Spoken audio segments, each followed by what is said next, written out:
Hi, in this video I want to talk about some of the techniques that I use when I'm working by myself. You can build a tiny house almost entirely by yourself. That doesn't mean there's not some challenges when you're doing so. A lot of times you get up on a ladder, you have to hold some pieces of board together, you have to support yourself, and then you also have to fasten those boards together. And that's really difficult to do with just two hands. If you have someone else helping you, they can go up there on a separate ladder, hold something in place or move something for you, and it's a lot easier. But sometimes you don't always have that option. So one of the most basic things that I use that are a tremendous amount of help are these little clamps. I have a bunch of these small ones. I also have some larger ones. These are just great for holding pieces of board together. You can go up, position the board, clamp it together on one visit, come back down, get your fasteners together, and then go back up and fasten it.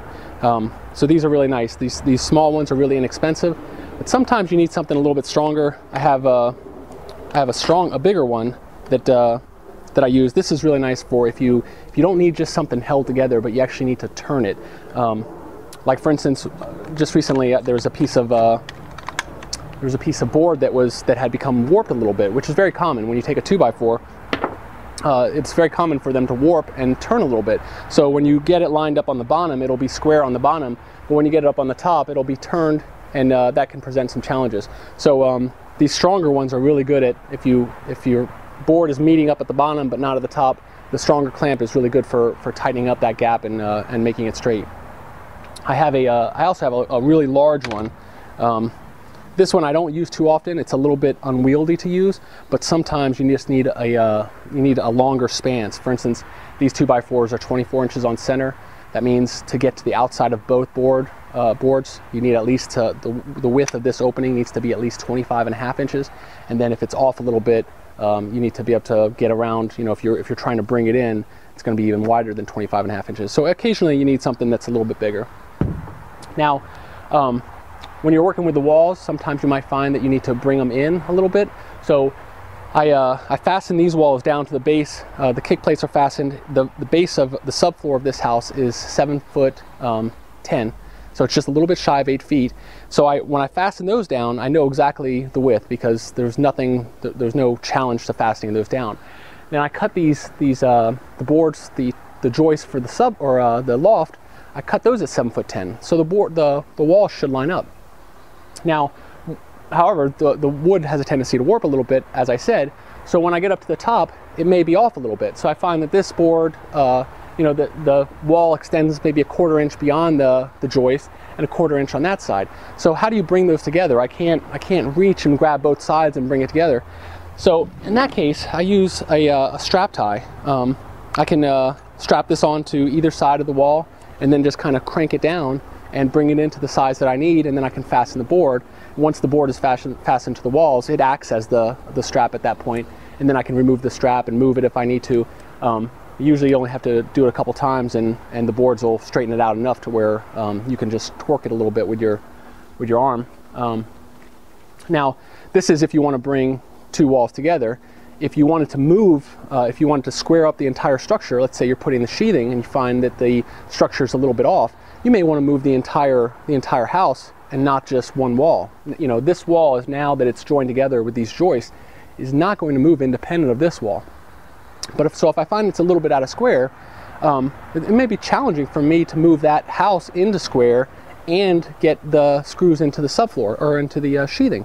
So in that case, what I've done before is I've used these or a couple of them and attached them to something that's not going to move, something static off away from the house, and then I attach it. You know, you want to attach it high up because you want to get leverage on the structure. You attach the other end high up, and as you crank it down, you can actually pull the entire house. Now, once you start attaching the sheathing, you're not going to be able to do that either. So you get a few pieces of sheathing glued and screwed on. This house is not going to tweak that much. So you could maybe put a piece of sheathing on the front and then maybe tweak the back. But once you start to encase it, it's going to become pretty rock solid. So you can use these to move the entire thing. You can use them to pull the walls together, and then you can even use them if you wanted to attach one away from the house and attach the other side away from the house. You can actually use them to spread the house out a little bit. So these are really nice. Now, if you just need the walls spread out a little bit, you know, this is attaching the straps. If you're just doing something really temporary, that may be a lot of work for what you want to achieve. So in that case, you can use a 2x4. Now in the event, in this case, the 2x4 is long enough. You may want to, you know, the higher up, the more leverage you're going to get, the more power you're going to get to press it out. So in this case, I'm hitting kind of low. If I wanted this 2x4 to hit up higher, I may drive a screw or something down into the floor to where I can bring it in a little bit. But this is kind of a nice technique where the base of this 2x4 is hitting up against the kick plate on the opposite wall. That kick plate is screwed in, it's not going to move. So when you press this down, and even if you're on a ladder, if you're trying to push this wall out, you can step on this and start to push it down.